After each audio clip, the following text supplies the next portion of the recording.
Welcome, time for some art fun. Today, we're going to see how we can use art to turn our fears into friends. So stick around. I have, ever since I can remember, had a phobia of spiders. I know that's so original. It's like the most basic phobia you can have, but I do have it. There's something about the way they skitter around and they run in every single direction and they're too fast for your eye to even catch. It's just out of the corner of your eye. They're just sneaky. I don't know what else to tell you. They're sneaky. They're little. They can fit in your ear when you're sleeping. Ugh, it freaks me out. So they've always creeped me out, and I've always had a fear of them. And my husband has told me for a while, you should draw a cute spider. You are the creator of creating cute art. You should be creating cute spiders so that you can try to desensitize yourself and just think of them like any other cute animal. You love every other animal. Like, what's your thing with spiders? What do you have against them? They never hurt you. So I've been thinking about that for years. I've been telling him just flat out, no. H-E double hockey sticks, no, there's no way that I'm going to have anything to do with spiders voluntarily. Like, are you out of your gourd? But it is currently September, and by my standards that means it's almost Halloween, because that's the next most important moment of the next couple of months. And so I like to start preparing and enjoying fall and thinking about Halloween. And so I was like, you know what, if ever there was a time, now is the time. Let me give it a try. And one night before bed, I just sort of was thinking about what would a cute spider even be doing, or what would it look like? And I came up with this little baby. I thought about the green mushroom and another, like a cooler green spider and a purple background. And when I woke up in the morning, it was time. And I sat down and I painted it straight from my head without any references. And that's how it came out. And I didn't record it because I didn't actually think of it as being a series or anything. But it actually did help because the next time I saw a spider in our house after that, I did squeal and beg my husband to come take care of it. But I didn't have the same level of terror, the same, I need to go hide, I want this whole house to be scoured top to bottom, we need to get rid of any evidence of any spiders anywhere in this house, if there's one, there's more. I mean, it used to be like I would struggle to sleep after seeing a spider in the house for several nights. So it wasn't that. It was like, can you come take care of this? He took care of it, and I moved on with my day. I wasn't looking in every nook and cranny of the house trying to figure out where the next spider was going to come from. I do want to take a moment here to just show you this rock.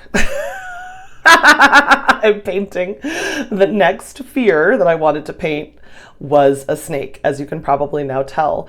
And I used both Regina's watercolors, which I'm trying to use up in my Use It Up challenge that I gave to myself. And that's the Regina's watercolors right there. But I also used super granulating watercolors because they're my fave, and I thought they would work really well on the snake and on the rock. And I just thought that rock was so delicious, and the way it granulated, I had to give you a close-up. So yeah, because painting the spider helped me, I started to think about making a video about it and calling it, how to make our fears into our friends. And basically thinking about, what is your fear, and is there a way for you to paint it cute? Can you make it cute? And if you can, could that help you the next time you might encounter that fear or think about that fear, make it a little bit silly? It kind of reminds me of the thing in Harry Potter. I can't remember what they're called, but there was that like Boogaloo or Smoogaloo or something like that. I think it had a boo in it, like for being scary. And a Bogart, maybe, I don't remember, but it's like maybe a Bogart. And it was like, it would take the shape of whatever your worst fear is. And one person, it became a clown, and like a Jack-in-the-Box, they turned it into a Jack-in-the-Box and it wasn't scary anymore. And that's what this kind of is. It's like, if you can think of your fear as a fuzzy, cute, adorable, goofy animal, then maybe you can take some of the power of the fear away and think of it more as your friend. Because most animals really are there to be our friends. Like even sharks, it's not like they're in the ocean waiting for us to fall in there so they could eat us. They're just trying to mind their own business. So that's what most bugs, scorpions, alligators, alligators might be waiting for us to fall in, but that's also not their fault. Because they're basically dinosaurs. I did think about making a cute alligator, but I ended up just painting 3 things for this video. So yeah, think if you can do that. I really do think it helps. So once I did that spider, I wanted to do a snake, and my sister had visited recently. She lives on the East Coast, and she and her entire family came to visit me and my husband in Colorado. And the first day that she was here and she was done with work, because she had come out for a conference before everyone else, my husband took her on a hike. And the very first hike that she did in Colorado, lo and behold, rattlesnake, full rattlesnake, ginormous rattlesnake right on the side of the trail. And for some reason, instead of saying, oh no, and running in the other direction, back to the car and driving home immediately, my husband was like, just be cool as a cucumber, walk right past it, don't even look at it. It's fully shaking its rattle at them, like, get away from me. And they just walked right by it, didn't pay it any attention, and went about their business. And I don't know if that's what you're supposed to do. I think it might be. Certainly you're not supposed to run, but they just kept on hiking. First of all, I'm so proud of my sister for doing that. That's like totally amazing that she did that. I wouldn't have been able to do it. And second of all, like, yeah, the rattlesnake was just trying to bake in the sun, just try to get its tan on, and didn't want to be bothered. So it's like, just don't bother it, and it's probably going to be fine.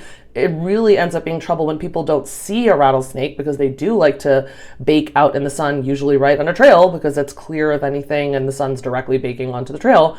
And people don't see it and come upon it by surprise and get bitten. So I decided to paint this rattlesnake in honor of my sister and my husband going on that hike. And I think it came out really cute. I did try to give it glasses, although I think it ended up just looking like it had bigger eyes or something.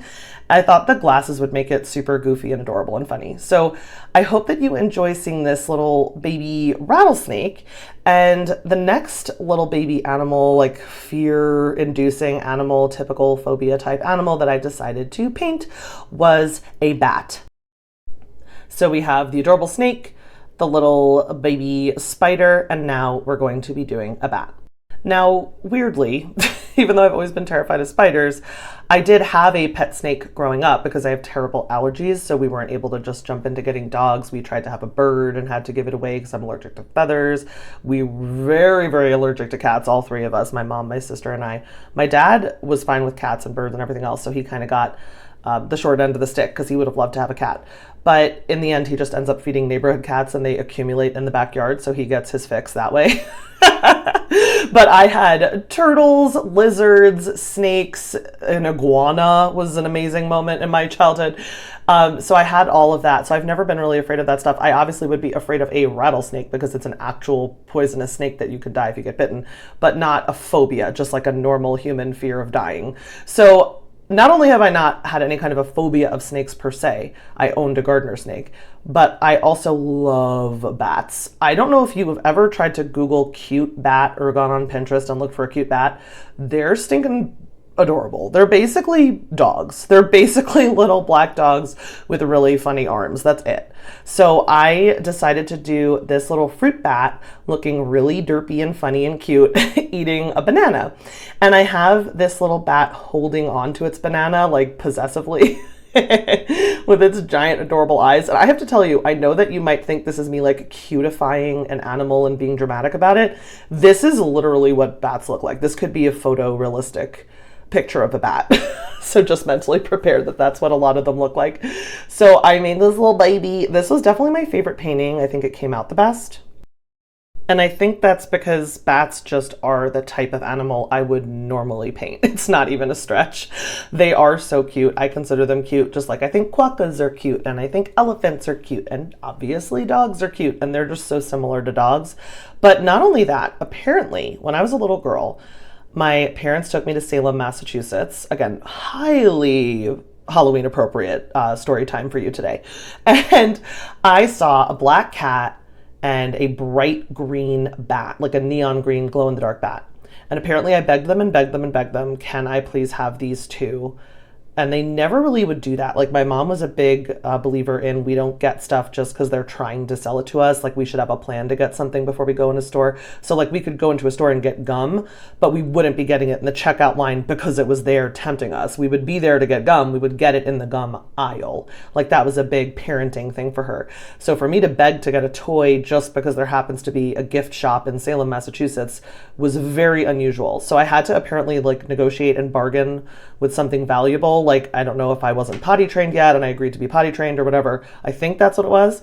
But my mom said that from that moment on, I would sleep with that bat on my chest.